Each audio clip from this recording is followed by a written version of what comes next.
Hello and welcome to Harry Cole Saves the West, the show where American grit meets British backbone. Across America, the Stars and Stripes flies from porches in schools on pickup trucks. To all but most extreme lefties, it's a unifying symbol. In Britain, apparently it's now toxic to fly the Union Jack. The very act of flying it is negative.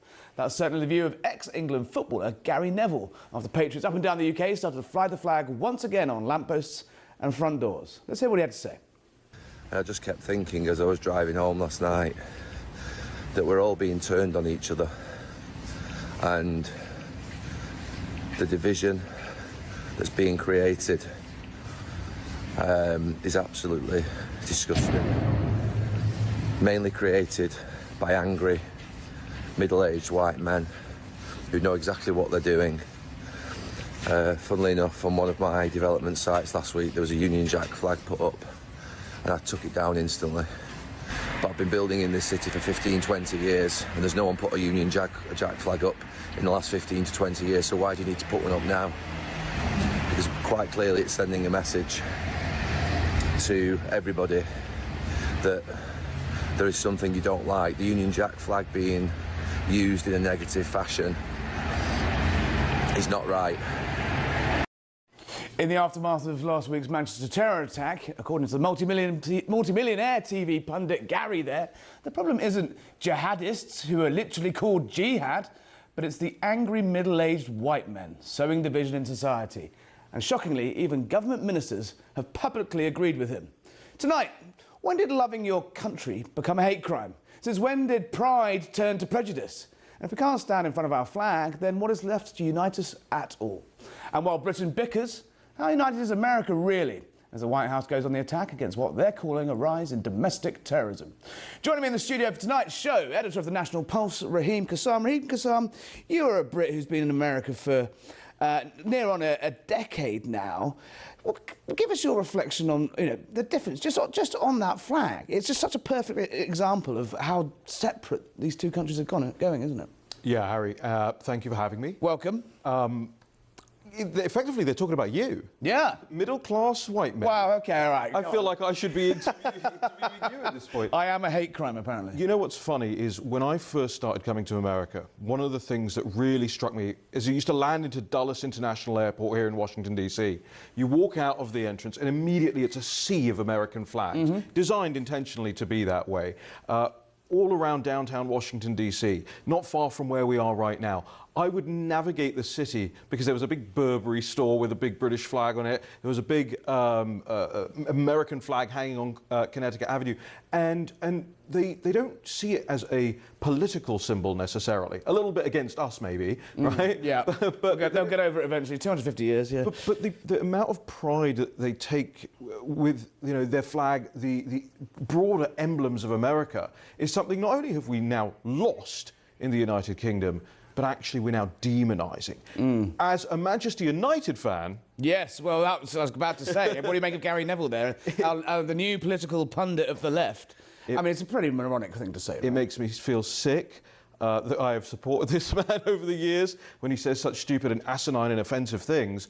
But I can't help but think that despite the agreement from some Labour politicians, he is finding his way into becoming the new Gary Lineker. Well, we saw how that ended with Gary Lineker, who was forced out of the BBC after an anti-Semitism crisis. Raheem, stay there. We're joined by friend of the show, Adam Brooks, all the way from Essex in the United Kingdom. Adam, commentator, campaigner extraordinaire. Another hate crime to add to the list, right? By the time we get back to the United Kingdom, you're all going to be banged up for flying the flag next, right? I'll be shocked if I'm not banged up under this government. But look, it's just another Labour activist, and a lot of people don't know that Gary Neville is a Labour activist. He helped put this government in. Money has gone to his head. He's forgotten where he's come from, and to say, I cannot believe he's admitted that. He's gone to one of his building sites, one of his big development sites, and he's taken the Union flag down. The builders and the workers there must think he's a right idiot. They really must do. I know a few ex-Premier League footballers that think he's an idiot as well. How have we got here, Harry? I really don't know. How can our flag be insulting to some? How can our flag us putting it out there, us signalling our patriotism, how can that be divisive? At the end of the day, what I tell you is divisive, is dumping tens of thousands of unverified, unchecked foreign men into areas like Epping, where I campaign, and seeing 14-year-old girls sexually assaulted and women sexually assaulted as well. That's divisive. And that is what we are pushing back for. Remember, a lot of these campaigns came from Epping. We started this sort of pushback, and thank God that the rest of the country is pushing back now as well. We're not racist. We're not far right. We are just sticking up for our communities. And people like Gary Neville saying things like this, you know, a champagne socialist, far removed from everyday people, Harry. Do you think there's a bit of snobbery in this? The Raise the Flag movement has gone up across working class areas across majority, mostly in England. It's, you know, the first time we've seen a sort of outpouring of open and overt patriotism organically across the country, but it is, you know, mostly in working class areas. Do you think people like, you know, millionaires like Gary Neville, you know, is it snobbery? Am I being too unfair on him? It is. Money, as I said, money's gone to his head. He's forgotten where he's come from. He's not just a millionaire, Harry. Let's be truthful now. He's worth tens of millions of pounds. And what I've said earlier in the week when this broke is that if and when society breaks down because of governments like we've got now, and you know, and we're filled with illegal immigrants in our towns, and there's trouble, there's sexual assaults, people like Gary Neville can just sod off. They can go to another country, you know, they can move their family easily with what they've got.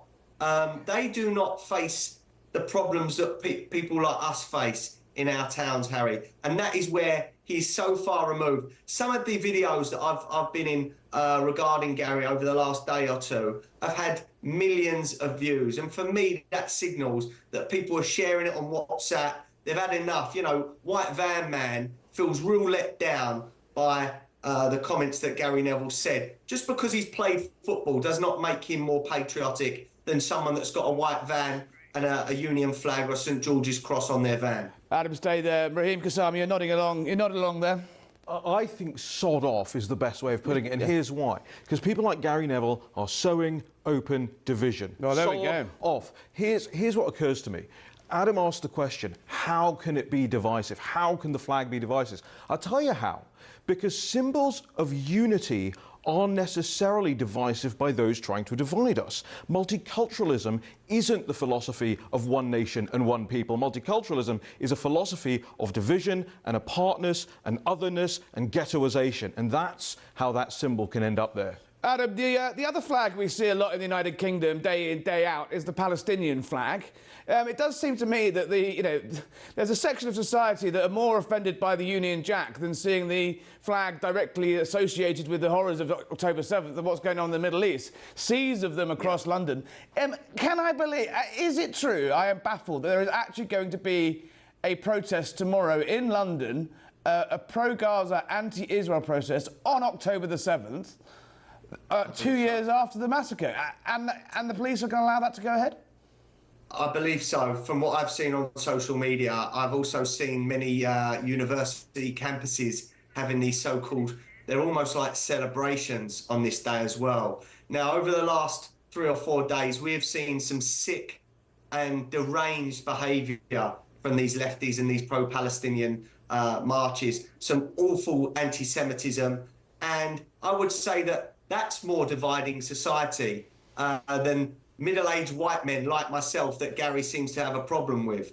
Let's also remember, it isn't white middle-aged men in this country that are killing people in cold blood outside synagogues or committing terrorist atrocities. I think his words were so divisive, and I believe he may be regretting what he said. Someone told me he's deleted the video. I can't verify that, but I would think he's regretting his words now, because he's made himself look like a right plonker, and he has alienated so many people.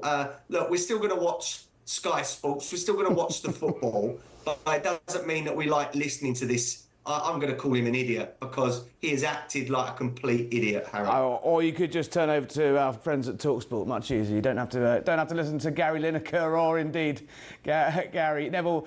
Adam, one more question while I've got you here tonight, and thank you again for joining us.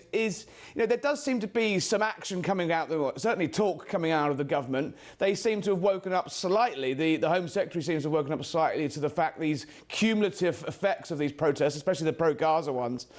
Weekend in, weekend out, going down to the same places, marching down the same spots. Are you worried that sort of clampdown on protests on the left is going to bring some of the stuff that you are doing to raise awareness of Epping and the hotels? Are you worried that you're going to be sort of thrown out and swept up in that? 100%. I think they was waiting for something like this to enact stricter protest laws on people like myself and those outside the Bell Hotel. We are an inconvenience. Even though we are sticking up for our communities, young girls being sexually assaulted, you cannot make us wrong. Yet we've had hate marches in London, and some of this anti-Semitism is disgusting. So where is the condemnation of the 500 arrests from Sadiq Khan and Mahmoud? Where is that? And Keir Starmer. Yet on the United Kingdom rally, there was 26 arrests. 99.9% of people behaved. It was a carnival atmosphere, and yet he was stood there, our Prime Minister, giving a big statement. Where are the statements about what we see the other night? On Thursday, the day of the synagogue events, there was people in train stations, acting and being terrible, really, and there's been no condemnation from the leaders of our country. So I think that proves we're living in two-tier Britain, Harry. But final question, is the sick scenes of hatred, the police say they're powerless to stop it, ministers say they're powerless to stop it because the right to protest, is that worth the price to pay for you to be able to protest? And I'm not accusing you in any way of using the similar tactics or awful scenes, but your right to protest, needs to be protected as much as anyone else's. 100%. Look, it's a democratic right to protest. But we cannot complain if we preach hate. We don't preach hate in Epping. We've got the Pink Ladies. I'm going on a protest tomorrow in Tower Hamlets because of their behaviour with the Pink Ladies. But there's a line between celebrating terrorism and pushing back against sexual assaults in your town. We must protect the democratic right to protest. But this government, I believe, are going to twist this and use it on people like me and the people of Epping, rather than the left that they seem to protect at every possible time. Adam Brooks, thank you for joining us on Harry Kell Saves the West. See you again soon, and all power to your elbow. Raheem Kassam, Prime Minister Keir Starmer, one of your favourite people, I'm sure, has described the idea of protesting against Israel tomorrow on October the 7th as un-British. That's sort of trying to put the horse back in the stable after, I'm mangling my metaphor here, but that horse has bolted, right? These protests are already pretty offensive, right? I think the protesters would actually like to be called un-British. These are people who don't necessarily identify as British in the way that we know it anyway. So that kind of rhetoric does nothing. People will start believing Keir Starmer's words when he starts revoking the visas of and deporting people who aren't in line with his idea of what is tolerable in that sense. That's what President Trump is doing with the people who are in America on those lines. And there is no greater transatlantic show as this one. That's the sort of thing that we need to be talking about. Where are the best practices from the US that the British government needs to be implementing now? I mean, we've talked about this at length. The fact is that Keir Starmer and Donald Trump 2.0 have been in power not a dissimilar amount of time. One of them is facing record migration across the Channel, illegal migration across the Channel this year. One of them has got capture and release down to zero. Got control over the border, without, however, the restraints of the legal restraints that Britain has boxed itself in with various treaties and what. There's not a huge amount that Keir Starmer can do, really, is there? But what's going to happen if you break the treaties? Well, there we go. No, honestly, I mean, we always talk about this, we can't because of ECHR and whatever. Well, let's do it and see what they want to do in response. Because I bet you they're a paper tiger, and I bet you nothing will actually happen. Most governments across Europe are facing similar problems right now, and if somebody chooses to lead the way, the Europhiles are always talking about Britain leading in Europe. OK, so lead in Europe on this issue. All right, well, listen, let's broaden this out a little bit. Tomorrow is the anniversary of the horrific scenes of October 7th. Now, indirect talks between Israel and Hamas have been taking place today in Sharm el-Sheikh in Egypt. Under that, Donald Trump drafted 20-point peace plan. Now, Hamas have accepted some of the terms, but not all. The president is demanding negotiators move fast, warning that failure will mean massive amounts of more bloodshed. As the conflict reaches its second anniversary, as I say, tomorrow. We're joined by the Daily Signal's Virginia Allen to discuss it all. Virginia, you were at the White House today. There was an update and various sort of behind-the-scenes hints about what's going on. Bring our listeners and our viewers up to speed on exactly where we are with the Trump peace plan. It's a really big day in Washington, D.C., and certainly in Egypt, where those talks are taking place. You have negotiators from the United States, from Qatar, Turkey, and Egypt all gathered to negotiate the details of this peace plan between Hamas and Israel. And really, you know, this is one of those things where I think everyone fears that the devil is indeed in the details. Details is the word that Hamas used when they accepted this proposed peace plan and said, yes, we will agree to release all the hostages, but we need to discuss details. Well, of course, there are hopes and there's a lot of optimism that indeed we will see those nearly 50 hostages, 20 of whom are believed to still be alive, released as soon as this week, of course, with tomorrow being the 2-year anniversary of the horrific October 7th terrorist attack on Israel that left 1,200 people dead. What a powerful, powerful image to see those remaining hostages come home this week as we remember those who lost their lives and were taken hostage. And yet, I do think there remains a lot of hesitation. Both we're seeing that from the administration, from policy experts, from those who have dedicated their lives to covering foreign policy. Everyone is cautiously optimistic. No one is celebrating yet because Hamas is so highly unpredictable. And Hamas, at the end of the day, is only concerned about Hamas. On the 20-point plan, obviously there was that statement released by Hamas late last week, which said they would release the hostages when the Israeli Defense Forces moved to a certain point, as you know, the top of that deal suggests. Now, Donald Trump came out over the weekend, said this was great news. They've signed up. Hamas has signed up. There's reports this morning that he had quite an intemperate phone call with Netanyahu over the weekend, where he suggested that the Israeli PM was, I won't say the full phrase, but was something negative. But the truth is that Hamas are picking and choosing from those 20 points. At no point have they confirmed the most important part after releasing the hostages is a Gaza free of Hamas. Is that still the aim of the administration here, to seek that, or is this going to end up being an eternal fudge?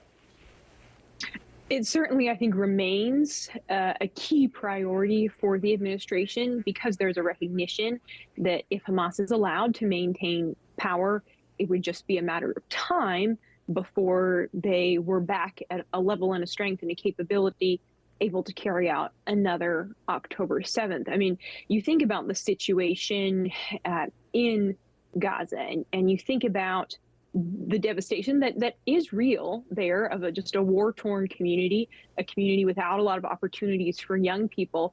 Those are the perfect environments for terrorism to grow, for Hamas to go out, those that remain, recruit new fighters, and over time rebuild strength. So that's why that complete disarmament of Hamas is absolutely critical. And I think more than the U.S., we've seen, this is something that Netanyahu and Israel as a whole, the Israeli government, is not willing to bend on. They recognize the fact that it is completely unacceptable to their national security for any part of Hamas to remain intact.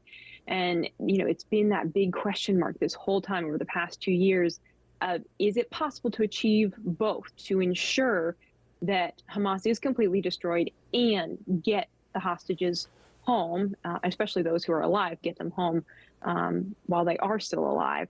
And I think in many ways that still remains a huge question mark today. We have a little more hope, but certainly Israel, even more than the U.S., is very really set on ensuring that Hamas maintains no power, no authority. And this plan, I will say, is it's quite generous to Hamas to it is. Allow them to even leave if they want to, if they're willing to lay down their arms. They don't have to stay in Gaza. And 2,000 prisoners released for 48 hostages. And, the Hamas leadership, or what's left of the Hamas leadership, they've been wiped out 3 times already, essentially able to skip into the Qatari sunset and escape justice for their crimes. Massively unpalatable deal for the Israeli side to swallow. Look, there's a lot of hope and thumbs up and noise out of the White House at the moment. They're optimistic about this. What are they saying privately, finally? But while we've got you, Virginia, I mean, on how long this is actually going to take? Days, weeks, months? Is it even going to be complete in time for that crucial December discussions about this year's Nobel Peace Prize?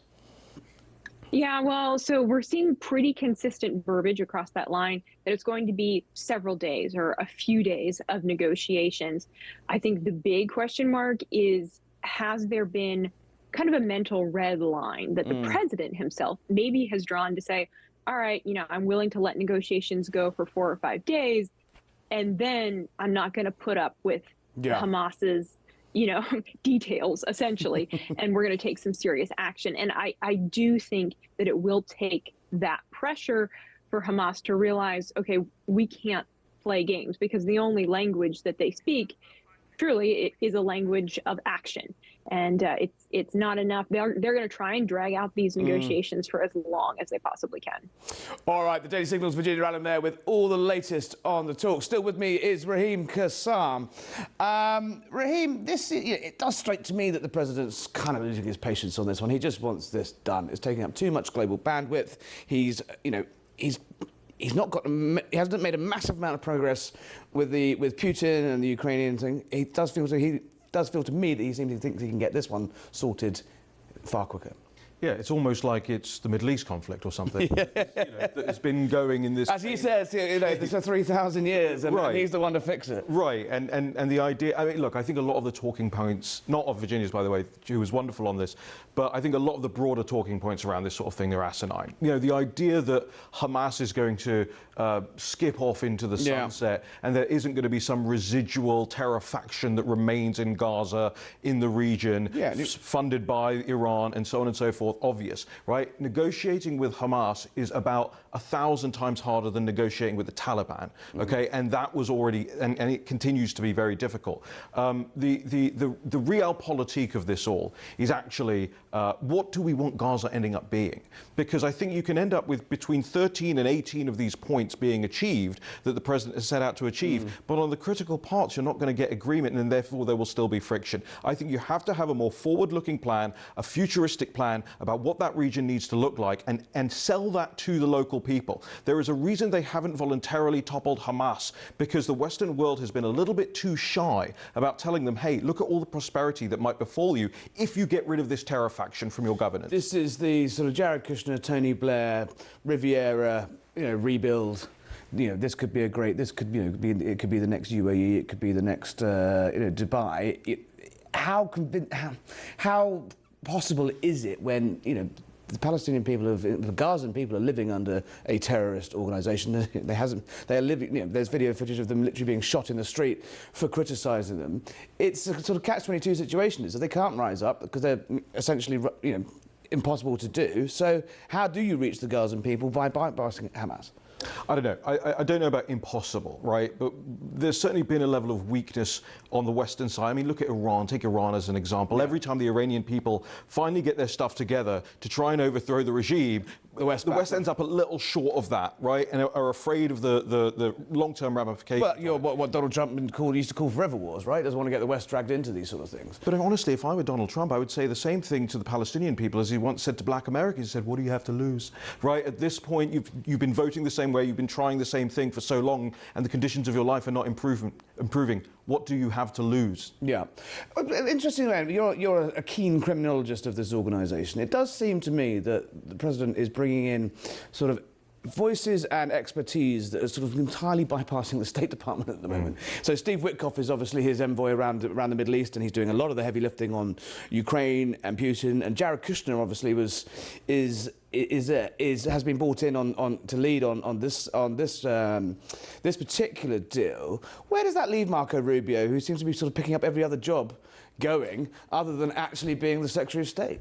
I don't know. I mean, Marco Rubio is doing a wonderful job all the way round, quite frankly, for the United States. This particular thing does take more people, it does take more actors. Here's why. Because President Trump understands what I just described, that there has been a Western intransigence for decades upon decades, and that lives and breathes in the State Department. It lives and breathes in the bureaucrats that are still there in a lot of senses, that still want to perpetuate policies, say things like two-state solution, but what never ends up getting anywhere, right? That's what you're fighting against, and that's why it was imperative that President Trump brought in external actors. So he's sort of hacking the system, bypassing the deep state to actually get stuff done. Perfectly said. Oh, indeed.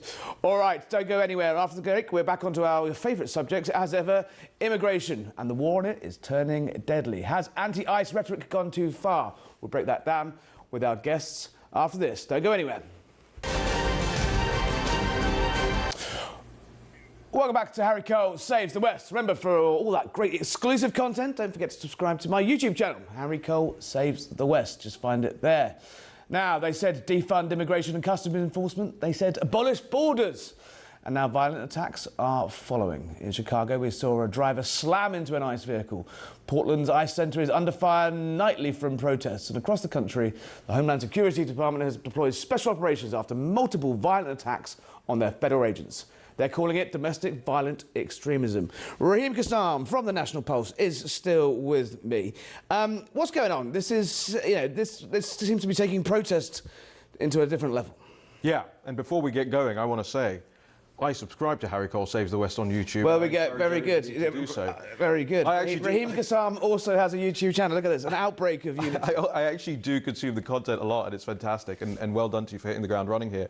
What is really interesting to me about what's going on with ICE at the moment is you have a federally funded agency which gets its powers from the United States Congress, which is now actually doing their job out in the streets, getting rid of illegal immigrants in the United States, which is part and parcel of their the whole framework of the way the immigration system works. Everybody knows that. Even when you come into the country illegally, you understand that there is a system by which if you get caught, you are leaving. And what is the political left's response to this? It has been targeting these ICE agents and their families and their homes. It has been trying to dox them and their children. It has been assaulting and harassing them in the streets. There is all this strange Baader-Meinhof-style leftism now in America that's sprung up overnight. And what I want to know is this. How could that possibly be organic? How could that possibly be grassroots? Or who and where are the networks that are actually funding this? And where are the Republicans in targeting those people for prosecution? Well, there's one man in the White House who seems to be declaring. That's Deputy Chief of Staff Stephen Miller. Let's see what he had to say this afternoon. When you have ICE officers who are carrying out the statutes and laws of the United States to arrest and remove illegal aliens, who are being subjected to violent attacks in the conduct of their duties. That's an example of illegitimate violence, illegitimate power in the form of domestic terrorism being used to impede the conduct of their official duties. The answer to that, in a civilized, modern, civilized society, is to use legitimate state power, grand juries, subpoenas, arrest warrants, search warrants, and every other federal power at the disposal of the commander-in-chief to identify and find everybody who is trying to use the real and actual threat of violence to impede the conduct of these federal responsibilities and ensure that they're placed behind bars. So it's the broader spectrum of political violence, but obviously ICE as an agency has been subjected to a 9-month effort to substitute left-wing violence for the votes of the American people. No federal officer in the conduct of their duties should have to worry about being physically attacked, being physically obstructed, being physically impeded, being doxxed, having a bounty put on them. And the fact that Democrat politicians are trying to normalize this really indicates how far we've gone as a society, that there is not universal condemnation of this organized campaign of violence against ICE officers. Raheem Kassam, is there politics coming into this? Obviously, these are Democrat cities that the administration is threatening to send in the National Guard to. it's never far away from the divisions, as Stephen Miller says there, they're almost trying to replace the election result on the streets. How much of this is being politicised, and how is the threat being jacked up a little bit to flush out the Democrats? Well, look, remember, last time President Trump served a term, they tried to delegitimize his administration using lawfare, using the Russia hoax, all of that stuff. This time they're doing something completely different. This time they're taking to the streets, and they're taking to the streets in a remarkably swift and organized way to undo what the election results were, effectively, to try and delegitimize the government's credibility that only was elected last year, that only took power at the beginning of this year, that is only less than a year into this stuff. I mean, they're talking already about having had at least 500,000 people deported out of this country in that period of time. That is a massive undertaking. It's massive for the government. It's massive for what people expected this government to do. They are reaching expectations, if not surpassing them at the moment. And that is, again, something that the British government should perhaps be looking to. I think, I hadn't seen that Stephen Miller clip. Well, you were hitting the same. You were hitting your talking points there, weren't we? But we talk about the same things day in and day out. That's why it sounds like we're telegraphing each other right now in real time. These problems on American streets are not going to go. You're not going to placate these people. Yeah. They're not there for a kumbaya moment. They killed my friend Charlie Kirk because of that. Right? For the same reasons, for the same rationale, for the same fact that they still can't believe they lost the last election. When Biden was in office, he said that the reason he couldn't close the borders is because the Congress hadn't passed enough cash into the hands of ICE. There hasn't been a single cent more. They're currently using the same budget that Biden had, and yet there are 0 illegal border crossings today. Think about what the left must be going through internally, and that starts to explain this insanity you're seeing in American streets. Raheem Kassam, stay there. We're going to bring in Art Arthur from the Centre for... Oh, sorry, I've lost it now. From the Centre for Immigration Studies. Sorry, Art. Thank you for joining us on Harry Cole Saves the West. Raheem Kassam there making the point that the left of the United States is almost in free fall, still not able to put together a proper resistance on the Hill. And so the resistance to this administration is on the streets. Do you think that is fair? Yeah, no, I think that's exactly what's going on. Right now, we have a political party that opposes immigration enforcement by and large, that's not able to pass any legislation, and that honestly isn't able to give any, good reasons why the largest border influx in American history over the past 4 years ever happened. But I think you have a large number of people who believe that America is so faulted, so flawed, so, degraded, and that its immigration laws are, discriminatory against any and all who want to come to this country. And so they're voicing that in anger, in violence, and at facilities. We saw it, in Dallas, Texas. We saw it in the Alvarado detention facility in Texas. We've seen it in the streets of Los Angeles and Chicago.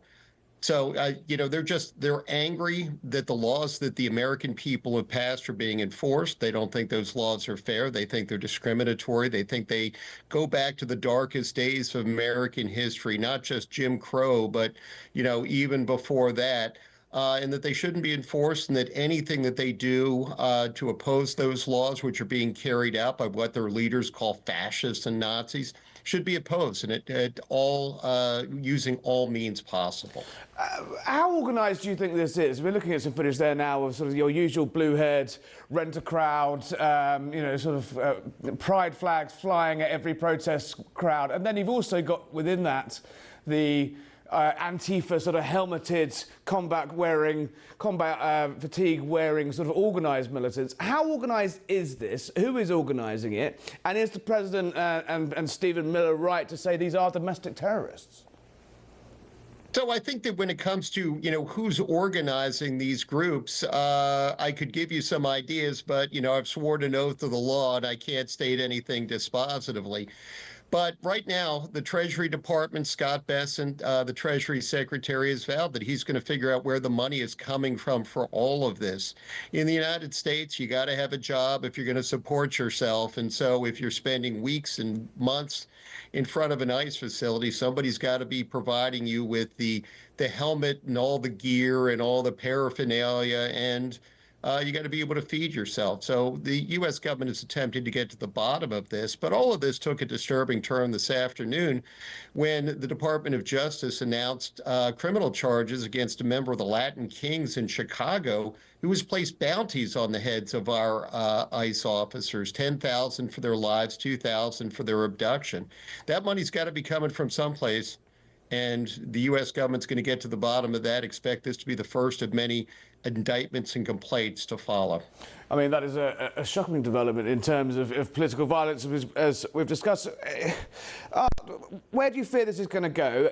Have the government got in front of this quick enough, or are we going to see these scenes escalate and play out unless something is done urgently, not least in Chicago, not least in Portland? So when we talk about Portland, we talk about Chicago. Governor Kotek of Oregon, Mayor Johnson of Chicago, Governor Pritzker of Illinois, they own this now. Any violence that comes out of this, any blood that's shed either by passersby, by ICE officers, or as we saw in Dallas, by migrants themselves, is going to be on their hands, and they're going to pay a political price for that. The American people like law and order. We like to see our laws enforced, and in polling after polling, especially from Harvard-Harris, hardly right-wing outlet, about 3/4 of Americans believe that criminal aliens who are here illegally should be removed from the United States. This isn't a 60-40 issue. This is a 75-25 issue. And any bloodshed, any violence that comes out of this is going to be on the heads of the people who are promoting it, who are calling ICE officers Nazis, and who are impeding enforcement. We've got the Democrat mayor of Chicago, Brandon Johnson, signing executive orders creating ICE-free zones. Not only does that presumably hamper the actual sort of job of deporting criminals and deporting illegals, but also, as you say, completely out of touch with public opinion. Not only dangerous, but also dumb politics, right? Yeah, no, absolutely dumb politics. And for what it's worth, it's dumb law. In the early 19th century, Justice John Marshall, the great Chief Justice, issued a decision in McCullough versus Maryland that said you can't place restrictions on the federal government when they're engaged in federal government activities. Brandon Johnson pretend that these people, that he can, do something much the same way that Gavin Newsom claimed that he could take the masks off ICE officers, but he can't. He just can't under our laws. But more importantly, ICE wouldn't have to be out there on the streets picking up criminals if Mayor Johnson, Governor Pritzker, Governor Newsom, Governor Kotek would simply allow them into their prisons to pick up criminals there. All ICE wants to do is arrest criminals. They're the ones who are standing in the way of it. I think that this is going to go to a Supreme Court decision, and I think that those local and state officials are going to get a rude wake-up call.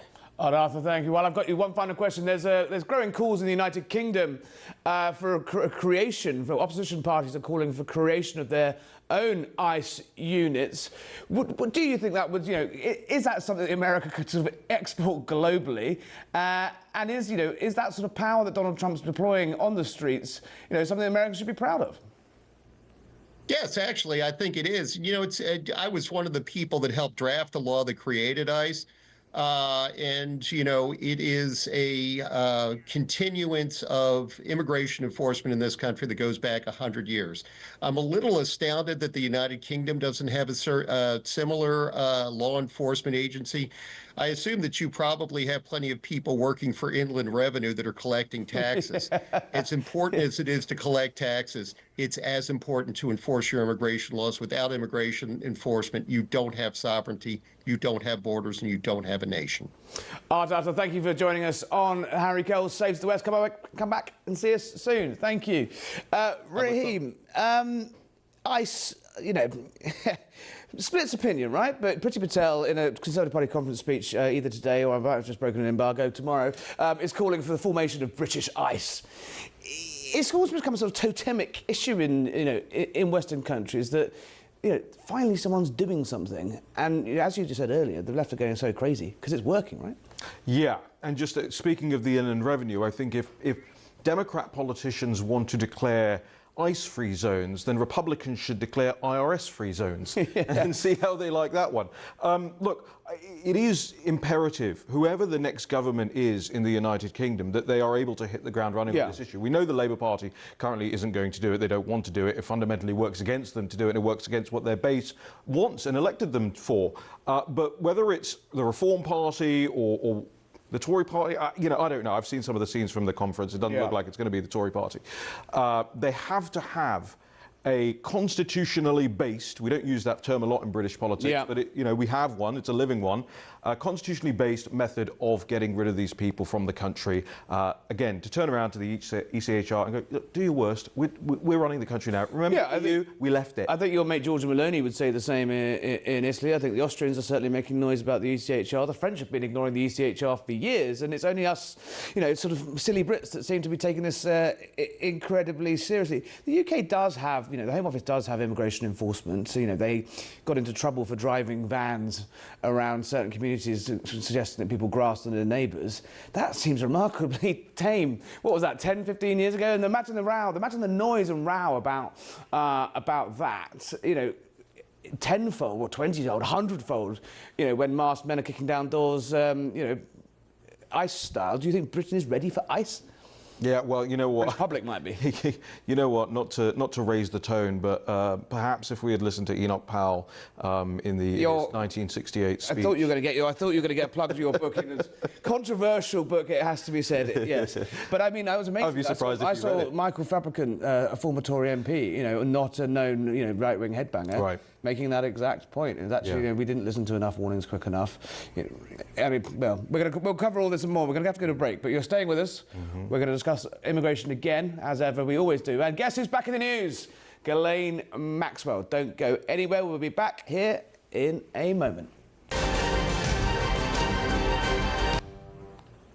Welcome back to Harry Cole Saves the West. Remember, the exclusive content available only if you subscribe on my YouTube channel, Harry Cole Saves the West. I'm going to keep plugging that until you do it. Still with me this evening is Raheem Kassam, editor of the National Pulse, man about town, dandy of DC, runs a very popular MAGA watering hole, I think we're still allowed to call it. But once upon a time, you did work in Britain. You once ran, I think, for leader of UKIP. You are a close personal friend. We all did, didn't we? In the future, everyone will be leader of UKIP for 15 minutes.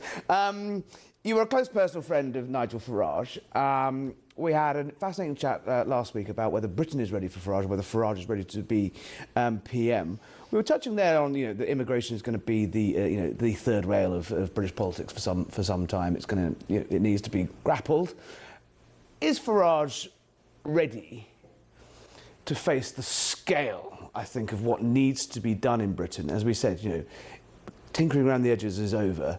You know, calls for a British ICE. You discuss mass deportations, not just of foreign criminals, but of illegal migrants. Stop putting them in four-star hotels. Leave organisations like the ECHR. Potentially renegotiate our relationship with the United Nations if we really want to do some of this stuff.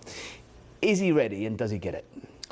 Well, look, and by the way, I've thoroughly enjoyed this conversation. I think the immigration thing is something that will keep coming up. And the reason I brought up Enoch in the last section is because before he gave his speech in 1968, he said, look, what I'm about to say is going to go up like a rocket into the firmament and stay there.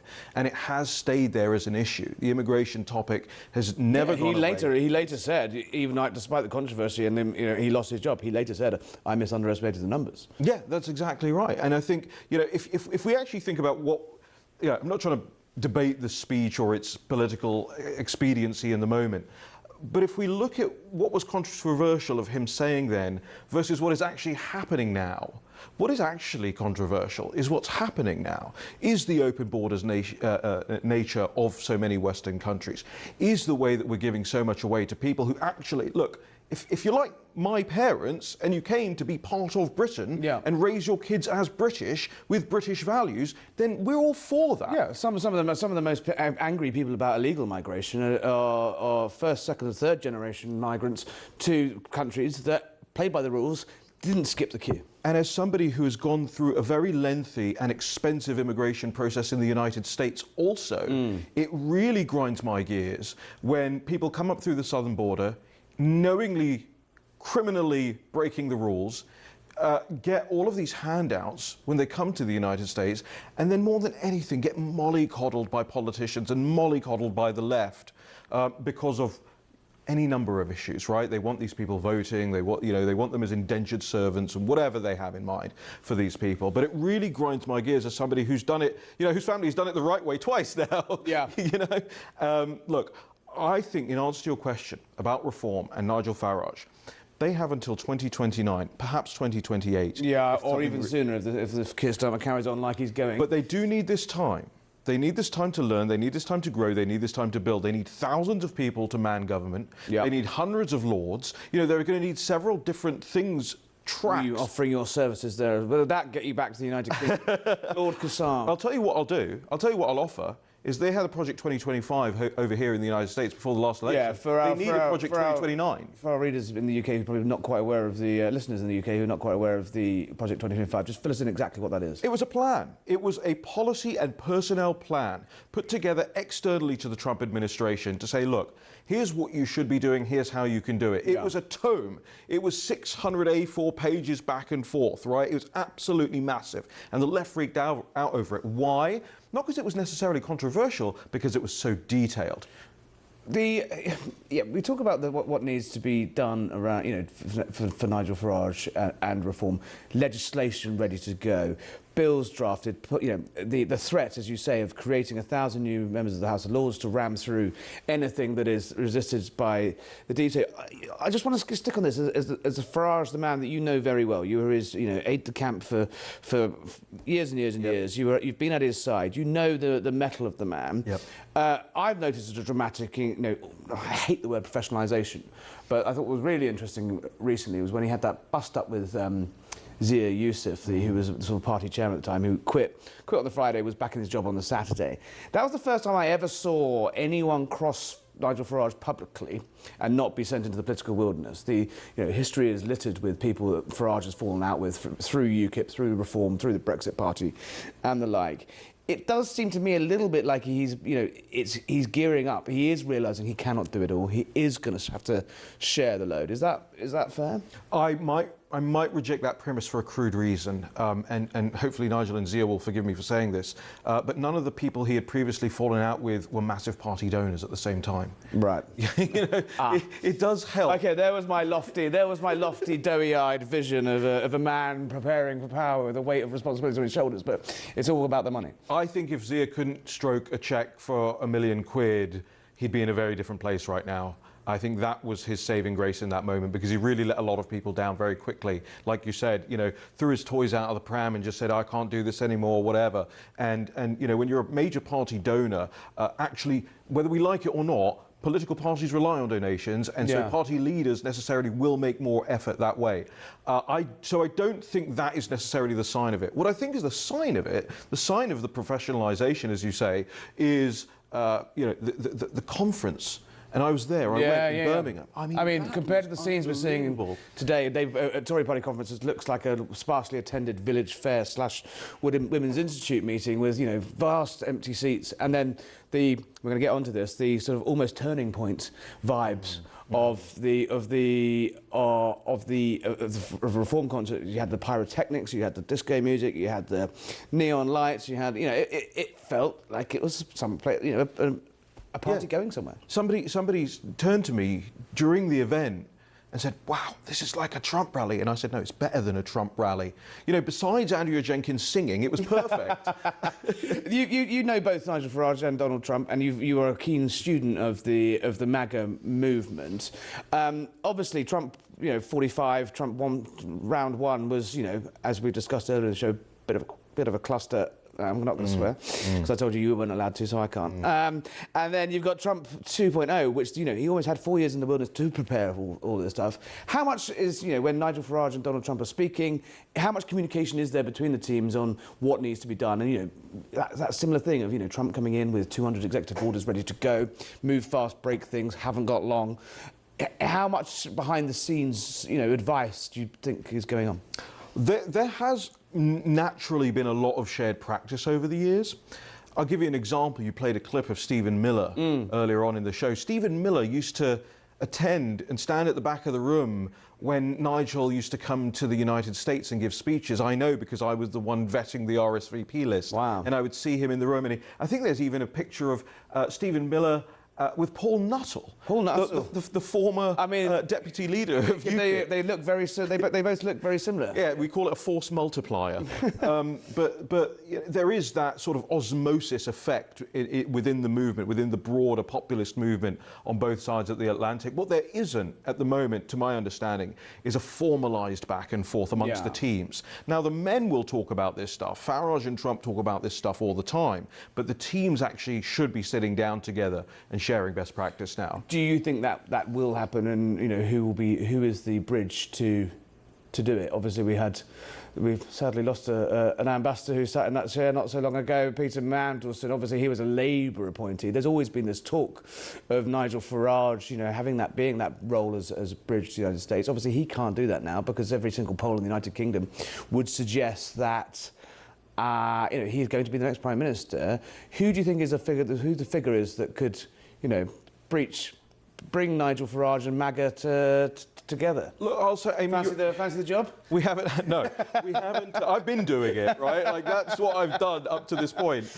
No, I think there are more characters coming into play here now. Remember, who did David Cameron hire to help his political campaign in 2010? It was Steve Hilton. But it was one of Obama's advisors. Oh, yes, of course. Jim Messina came over to the United Kingdom to try and help him out. I think famously lost him the Rochester by-election along the way. One for the connoisseurs there, 2014. Yeah. No, we're getting into it. It's important. But I think necessarily after this administration is sort of done, which is usually about halfway through an admin, people start filtering out. I think a lot of people will look around the world, and the people like perhaps Corey Lewandowski and Jason Miller and all these types will sort of look at the United Kingdom and go, right, it's time to help them out now.